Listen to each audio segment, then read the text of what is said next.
Avant de commencer, oui, il n'y a aucun décor, c'est tout simplement parce que en ce moment je suis en travaux chez moi, donc je me mets là où il y a de la place, et il y en a très peu en ce moment. Solo Star Wars Movie, le spin-off sur Han Solo est sorti, et avant de parler même du film, je pense qu'il est important de vous expliquer mon rapport vis-à-vis de ce spin-off. Je suis un gros fan de Star Wars, comme vous le savez, mais lorsque ce spin-off a été annoncé, j'en ai eu rien à foutre. Mais vraiment, tout simplement, enfin, ça s'explique selon moi par le fait que Han Solo n'est pas forcément mon personnage préféré, et que je trouvais ça assez peu judicieux de faire un spin-off sur un personnage dont on connaît déjà pas mal d'éléments de sa vie. C'est pour ça également que j'ai un peu du mal avec le spin-off sur Obi-Wan Kenobi, puisque Obi-Wan Kenobi, il me semble que c'est le personnage dont on connaît le plus d'éléments de sa vie. On le voit dans la prélogie, on le voit dans Clone Wars, on le voit dans Rebels, on le voit dans Un Nouvel Espoir. Vraiment, j'ai du mal à imaginer ce qu'il y a encore à raconter sur Obi-Wan Kenobi, mais le spin-off se fera tout de même en 2020, donc on verra bien, et je serai peut-être agréablement surpris. C'est juste que un spin-off, pour moi, doit apporter des éléments vraiment concrets et intéressants. C'est pour ça que, par exemple, un spin-off sur Boba Fett, je peux comprendre, puisque Boba Fett, hormis Clone Wars et la trilogie, c'est pas le personnage le plus développé, alors que Han Solo, voilà quoi. S'ajoute à cela le fait que j'ai été déçu de The Last Jedi, je fais partie de ceux qui n'ont pas vraiment aimé The Last Jedi, on en parlera plus en profondeur dans un retour sûr, parce que c'est un format de vidéo qui me permet de parler bien plus en profondeur des films. Là, ces petits vlogs-là, c'est trop compliqué de donner mon point de vue vraiment complet sur un film, parce que sinon ça prendrait des heures, et j'ai pas d'image du film ou d'extrait du film pour imaginer mes propos. Donc voilà, c'est vrai que lorsque ce film a été annoncé, juste l'annonce, pas de trailer, rien, j'étais pas hype du tout, je l'attendais pas spécialement. Quand le trailer est sorti, ça m'a pas donné envie non plus. En fait, j'ai trouvé que ce film avait un gros problème au niveau de la com. Les trailers, hormis un, je crois, les autres trailers, je les ai trouvés très bizarres, étaient pas forcément bien montés, donnaient pas forcément envie, ne montraient pas des choses intéressantes. Et c'est...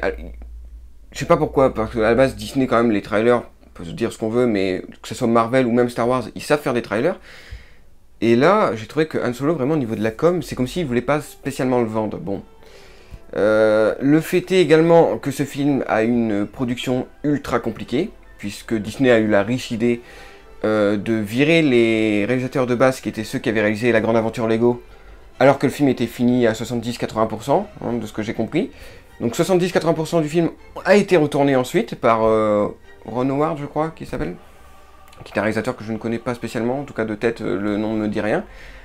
Donc déjà, c'est moins... Enfin, attendre qu'un film soit aussi avancé pour recommencer tout depuis le début, c'est pas forcément la meilleure idée du monde. Le fait est aussi que l'acteur qui joue Han Solo a dû suivre, enfin, a dû avoir besoin d'un coach pour être un meilleur acteur, entre guillemets, parce que son jeu ne correspondait pas à Disney. Voilà, tout ça, c'était plein de nouvelles qui entouraient le film et qui, mine de rien, ont entamé l'envie de voir le film de pas mal de monde.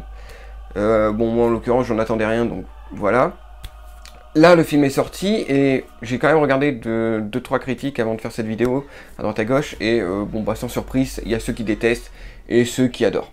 Et j'ai l'impression vraiment que c'est impossible, dans les films Star Wars qui sortent récemment, de se mettre juste entre deux. Il n'y a pas de entre deux, c'est soit à chier, soit un chef-d'œuvre. Il n'y a jamais de entre deux. Alors j'imagine que du coup vous vous attendez à ce que je chie sur ce film. Bah pas spécialement en fait. Alors attention, ça n'a rien à voir avec le coup de cœur que j'ai eu pour Rogue One. Rogue One pour moi est vraiment l'un des meilleurs Star Wars de la saga. Mais c'est pas non plus la sombre merde que tout le monde semble vouloir pointer du doigt. J'essaye d'être ouvert d'esprit un maximum, et j'avouerai que j'ai quand même du mal à comprendre ceux qui ont acclamé The Last Jedi, qui ont carrément crié sur tous les toits que c'était le meilleur Star Wars de la saga. Tous les goûts sont acceptables, encore une fois tous les avis sont possibles, mais je savais que j'ai du mal à comprendre ceux qui ont dit ça, et qui ensuite ont pointé du doigt Han Solo, en disant que ça dénaturait la licence, que c'était pas digne d'un Star Wars, etc. Alors que le sujet de The Last Jedi, c'est tout de même de déconstruire ce qu'a fait Star Wars pour en faire quelque chose de nouveau. Donc je vous avouerai que j'ai un peu de mal à comprendre ça, mais c'est vrai que du coup, lorsque quelqu'un qui a adoré The Last Jedi me dit que Han Solo est une pure merde, bah je sais que je serais pas forcément d'accord avec son avis sur Han Solo, quoi. Donc on va revenir point par point sur les choses que j'ai aimées et que je n'ai pas aimé de Han Solo, et je pense qu'on va commencer par les points que je n'ai pas aimés, pour histoire de terminer sur une note positive tout de même. Donc c'est parti. Alors, il y a quand même pas mal de soucis qui sont dus au format du film, qui est un préquel en fait. Et selon moi, le plus gros problème de ce préquel, c'est que pour moi, Han Solo c'était un personnage baroudeur, hein, qui était devenu entre guillemets légendaire parce qu'il avait vécu plein d'aventures qui ont fait ce qu'il est, c'est-à-dire le personnage de Solo, vraiment. C'était celui qui a fait le raid de Kessel en 12 parsecs, le propriétaire du Faucon Millenium, etc. Le problème de ce film, c'est qu'il se sent obligé de tout expliquer en un film. On sait pourquoi il s'appelle Solo. Bon, après il y a une ellipse de 3 ans, donc c'est le seul événement vraiment qui est détaché. Alors, petit aparté, il y a quand même des grosses facilités scénaristiques, c'est aussi un des défauts, et clairement, le pourquoi du comment il s'appelle Solo, c'est un peu ridicule tout de même, hein. Comparé à ce qu'on avait dans l'univers légende, bof. Bref, donc on sait pourquoi il s'appelle Solo, on voit donc sa rencontre avec Chewbacca, avec Lando Calrissian, comment il obtient le Faucon Millenium, on voit le raid de Kessel en 12 parsecs, et le problème c'est que ça donne cette impression de... On a vu Han Solo, entre guillemets, mature dans Un Nouvel Espoir, mais en fait on se rend compte que ce qui fait qu'il est aussi légendaire, bah, en fait c'est une seule aventure. Là concrètement je vois pas ce qu'il y a de plus à raconter sur Solo que... À part si on invente des nouvelles aventures, mais tout ce qui ont rendu le personnage légendaire, on l'a vu dans ce film. Et ça, pour moi ça pose vraiment un problème de cohérence parce que tu peux pas devenir légendaire et faire avoir fait autant de choses en quoi? Je crois que le film se déroule en 2-3 jours. Vraiment, ça veut dire, en gros, si on suit la logique du film, le personnage de Han Solo s'est construit en 2-3 jours. Et je trouve ça vachement dommage. Je trouve aussi qu'il y a des choses qui auraient dû être laissées à l'imaginaire. Concrètement, je pense au raid de Kessel en 12 parsecs. Je vous avouerai que j'avais pas vraiment d'image en tête de comment me représenter ça, mais c'était très bien en fait. Et maintenant que je vois à quoi ça ressemble, bon, pour le coup, la scène est sympa, mais je vous avouerai que j'aurais préféré que ça reste dans mon imaginaire. Il y a 2-3 choses aussi. Bon, malheureusement, moi, je connaissais l'univers légende, donc l'univers étendu avant le rachat de Disney. Et certains éléments, comme la rencontre avec Chewbacca, je les trouve bien plus poignants dans l'univers légende. Là, en l'occurrence, c'est pas aussi mauvais que je ne le pensais. J'avais vraiment très peur que la rencontre avec Chewbacca soit vraiment un truc bâclé et vraiment bof. C'est pas mauvais, mais je comprends moins la dette à vie qu'a Chewbacca envers Han Solo. Oui, effectivement, Han Solo le sort de prison, etc. En fait, ça reprend plus ou moins la trame de l'univers légende, mais en édulcorant certains points, je sais pas, ça rend plus simple la trame. Et je trouve que pour le coup, la rencontre Chewbacca-Han Solo, même s'ils ont des bons moments ensemble et tout, et on comprend quand même qu'une amitié forte est en train de se former, c'est pas non plus ce que j'imaginais là-dessus. Autre souci du fait que c'est un préquel, les enjeux du film. Concrètement, on sait qu'il va rien arriver à Han Solo, on sait qu'il va rien arriver à Chewbacca, on sait qu'il va rien arriver à Lando. C'est le problème du préquel en fait. Vu qu'on sait ce qu'il se passe après, bah, mettre des enjeux c'est assez compliqué. C'est d'ailleurs pour ça qu'il y a des nouveaux personnages qui sont là pour ça, mais c'est un peu compliqué. Par exemple, le film va absolument créer une romance, entre Han Solo et Qi'ra, donc qui est le personnage joué par Emilia Clarke. Mais ça marche pas, parce qu'on sait très bien qu'il va pas finir avec. Donc on sait très bien qu'à un moment ou un autre, ça va merder. Et c'est le problème du préquel, hein. Concrètement, je pense pas que le film pouvait faire grand chose là-dessus, mais honnêtement, je pense qu'une romance était plus que dispensable. Au niveau du fanservice également, j'avais été très fan du fanservice de Rogue One, parce que c'était quelque chose où il y avait du fanservice que tout le monde pouvait voir, parce que c'était les trucs les plus connus de Star Wars, mais il y avait vraiment des trucs enfouis, et ça s'imprégnait tellement bien au scénario, que le fanservice ne faisait pas trop. C'était pas une surcouche parmi le scénario, ça se noyait au scénario parfaitement. Là, il y a du fanservice, il est pas mauvais, mais dans les 3/4 du temps, ça se contente à du name dropping. En gros, on va vous parler de Felucia, on va vous parler de Scarif, on va vous parler de Bossk. Pour ceux qui ne savent pas qui est Bossk, c'est un chasseur de primes que l'on voit quelques secondes dans la trilogie et qui est un peu plus développé dans Clone Wars. Voilà, on va vous balancer des noms comme ça, Kashyyyk, etc. Ok, mais on va rien vous montrer en fait. C'est juste voilà, du name dropping. Et c'est un peu dommage. Il y a quand même quelques éléments de fanservice qui sont bien trouvés à droite à gauche, mais on est très loin du bon fanservice de Rogue One, encore une fois. Je suis désolé, je vais comparer... En fait, je compare beaucoup Han Solo à Rogue One, tout simplement parce que c'est les deux spin-offs qui sont sortis. J'ai pas envie de comparer Han Solo à The Last Jedi, par exemple. Je préfère le comparer à l'autre spin-off, et là-dessus, je suis désolé, mais Rogue One est bien supérieur en termes de fanservice. Là, vraiment, oui, voilà, c'est du name dropping. Oui, on nous parle de Scarif, c'est bien. Oui, on nous parle de Kashyyyk, de Felucia, etc. Ok, très bien, mais En plus, c'est du fan service,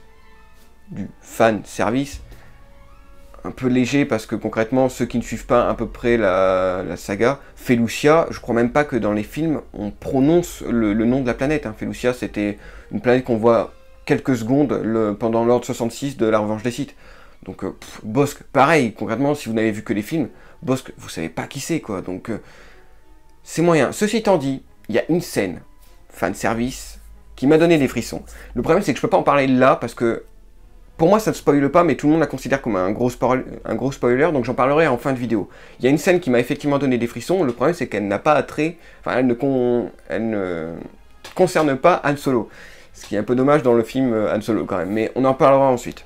Au niveau de l'antagoniste, également, petite déception, alors il est joué par Paul Bettany, qui est l'acteur qui joue Vision dans les films Marvel. Le personnage pourrait être intéressant, il a une psychologie assez intéressante de méchant, mais qui fait semblant d'être gentil, mais il le fait tellement bien qu'on pense que c'est sincère. Enfin, c'est un peu particulier, il me fait vraiment, encore une fois, penser à l'allemand, je sais plus comment il s'appelle, dans Inglourious Bastard au début, c'est cette façon de t'enculer avec le sourire, en fait. C'est vraiment ça. Le souci, c'est qu'il est là au début du film, ou en tout cas au début de l'aventure principale, avant que le film se lance, tout du moins. En gros, le film a, je sais pas, une première partie qui est vraiment là pour placer le personnage, etc., ensuite, la quête principale se lance. Donc il est là à ce moment-là et il est là à la fin. Et il n'a pas vraiment moyen de se développer plus que ça. C'est dommage parce qu'il aurait pu être honnêtement beaucoup mieux exploité que ça. C'est pas un problème d'écriture de personnage. Le personnage en soi, je le trouve plutôt bon. Mais ouais, c'est un problème de visibilité à l'écran finalement. On ne lui a pas donné assez de temps pour être consistant. Et pour finir, bon ça c'est un point très subjectif, mais j'ai trouvé que le film était un peu long vis-à-vis de ce qu'il avait à raconter. On n'est pas dans un truc... C'est vrai que d'habitude Star Wars, certes, on suit la destinée de personnages précis, Luke Skywalker, Anakin, etc. Mais c'est plongé au milieu d'une chose beaucoup plus grande. Hein. On suit Luke, mais il y a la guerre entre les rebelles et l'Empire. Pour Anakin, c'est la guerre des clones, etc. On suit l'univers, le destin des personnages au milieu d'un truc beaucoup plus gros. Là, le problème, c'est qu'il n'y a pas ça. C'est vraiment, on suit Han Solo. Il n'y a pas vraiment quelque chose de plus gros que ça. Du coup, c'est vrai que il y a des moments où j'ai trouvé le film long. Et c'est assez particulier parce que le film, au niveau du rythme, est très bon en fait. Hein. J'ai pas trouvé de souci de rythme particulier. Il n'y a pas un moment où on s'ennuie. Mais il y a un moment où ouais, je me suis dit, mais vous pouvez raccourcir, ça c'était pas spécialement nécessaire.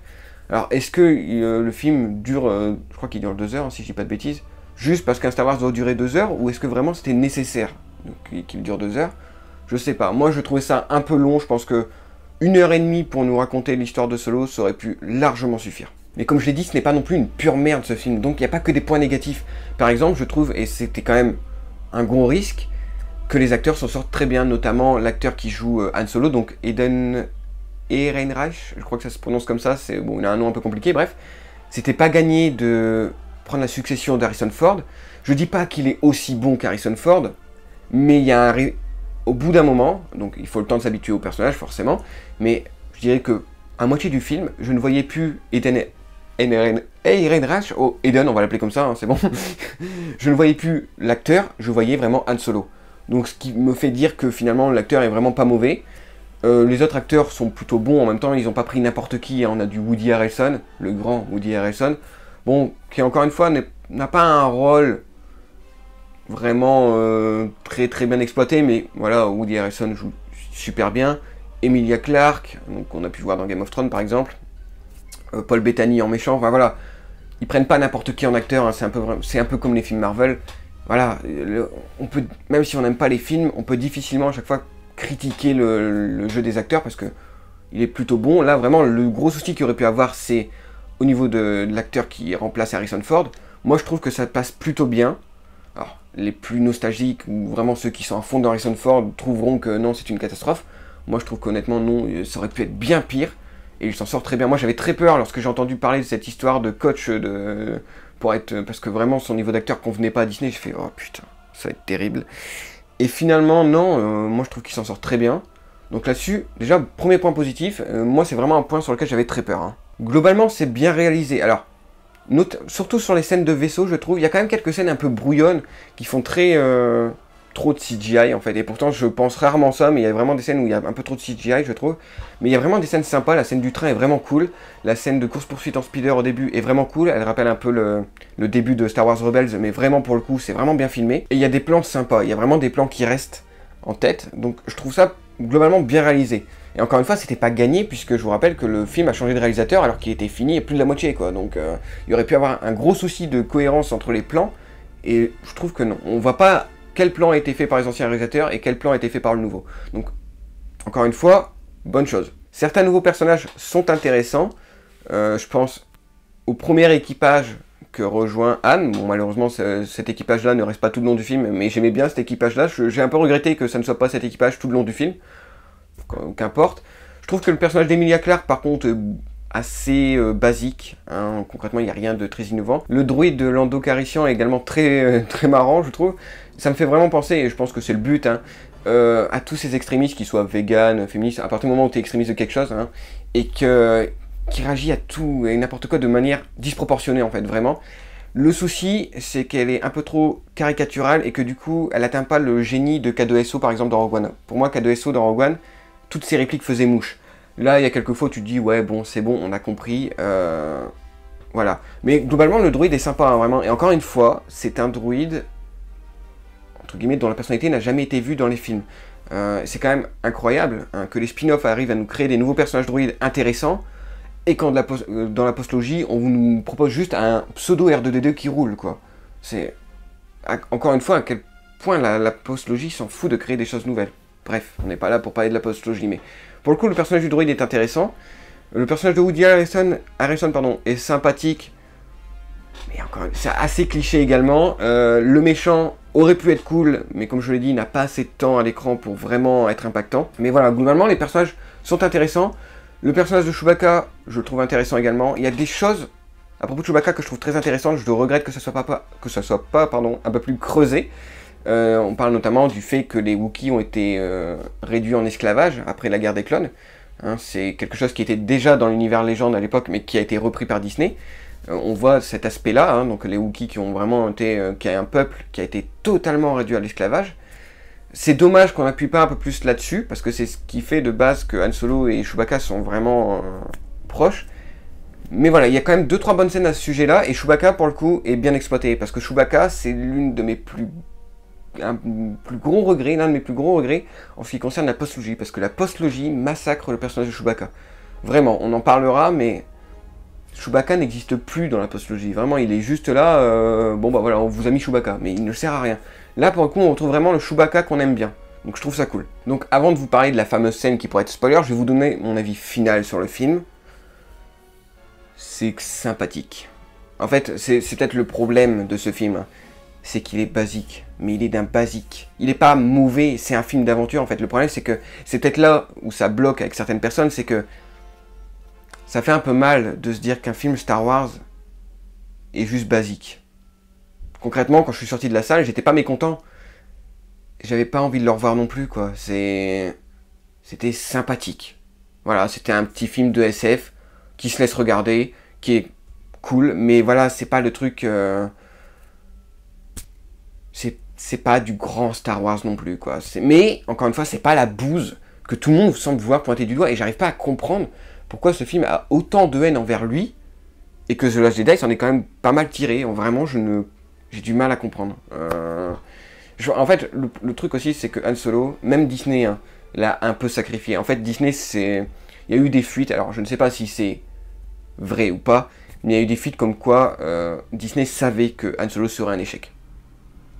Bon, c'est assez compréhensible, hein, parce qu'il faut déjà penser que le fait que le film ait été retourné à 70-80%, eh ben, c'est pas gratuit en fait. Donc admettons que votre film a coûté 1 million, si vous devez retourner 80% du film, bah, vous devez remettre 800 000 € d'investissement dans le film. Donc pour rendre le film rentable, c'est très difficile. Je dis, c'est un exemple comme ça, en gros, c'est pas parce que... Enfin, c'est pas forcément 800 000 €, c'est peut-être plus ou moins, parce que les frais de cinéma, je sais pas exactement comment ça se calcule, mais vous comprenez l'idée, quoi.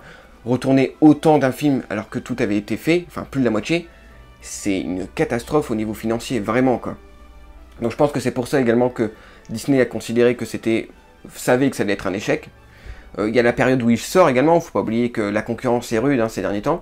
On a eu Infinity War il y a pas longtemps, il y a eu Deadpool 2, que j'ai vu également, je n'en ai pas parlé parce que j'ai pas trouvé grand chose à dire, c'est sympa, mais voilà, c'est pas... J'avais pas grand chose à dire dessus, je préfère laisser les gens passionnés de super-héros parler de ce sujet-là, ils pourront dire plus de choses intéressantes que moi.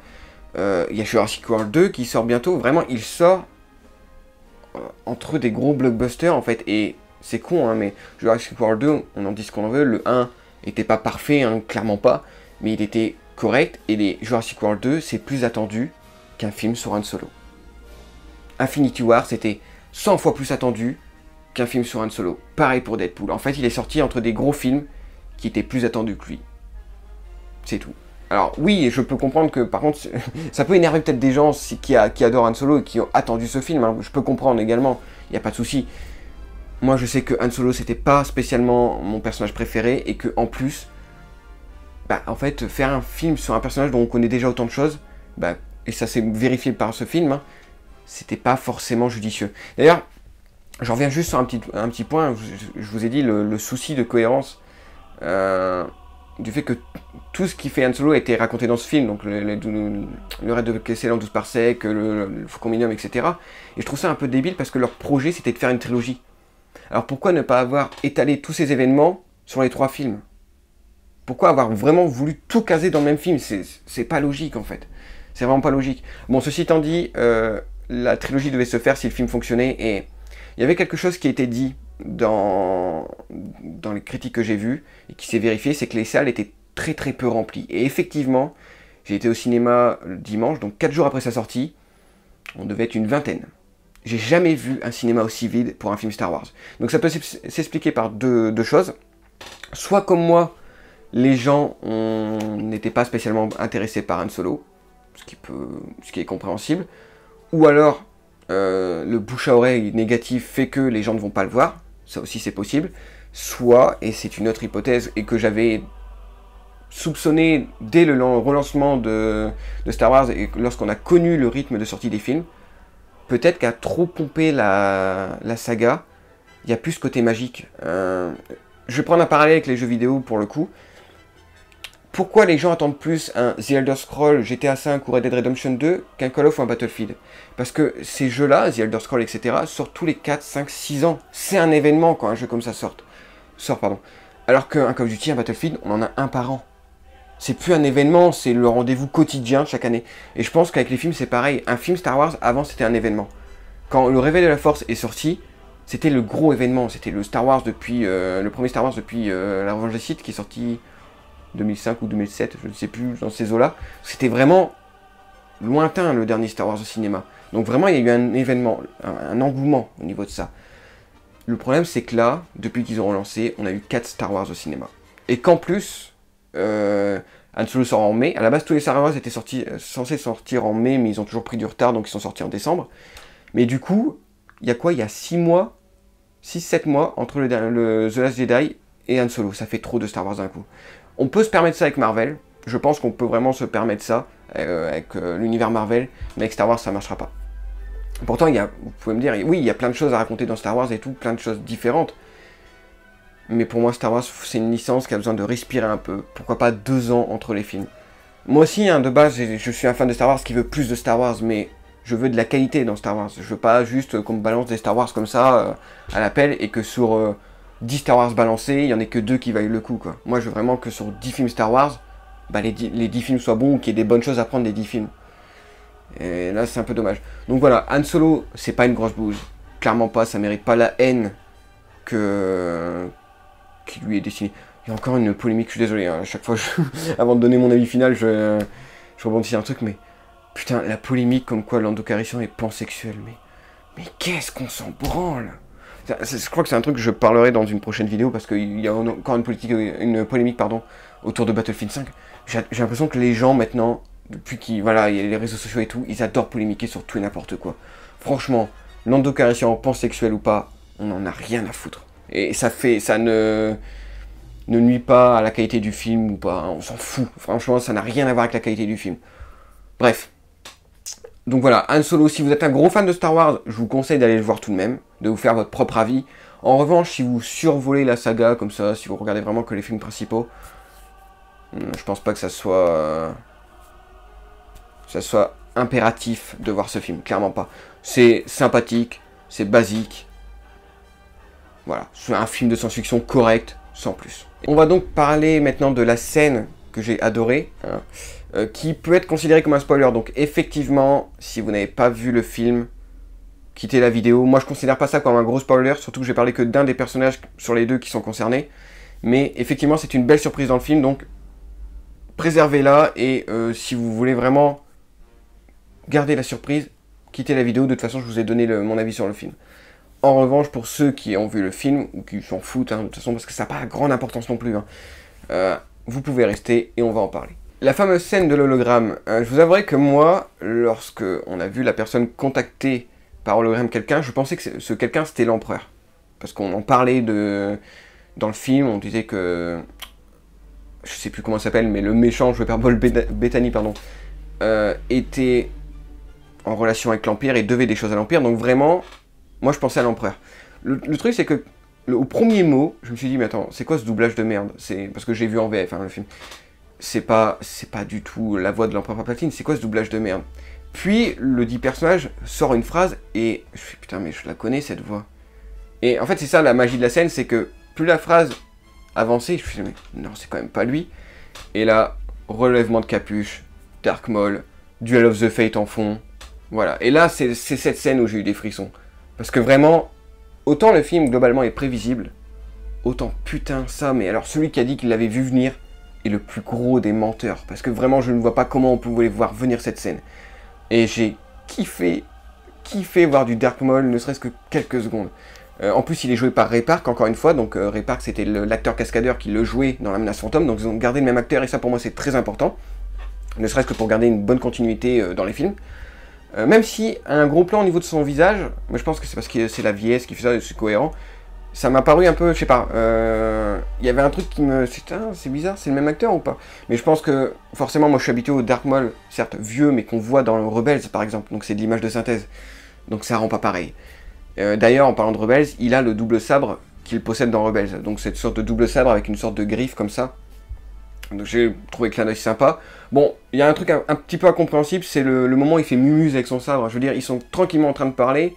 Je sais pas, il déclenche son sabre laser, il fait mumuse et je sais plus ce qu'il dit exactement, mais il balance un truc badass et il rengaine son sabre. Ça fait un peu, et regardez, c'est Dark Maul, c'est Dark Maul. C'est bon, on l'a vu que c'était Dark Maul. Je veux dire, t'as pas besoin de faire ça non plus.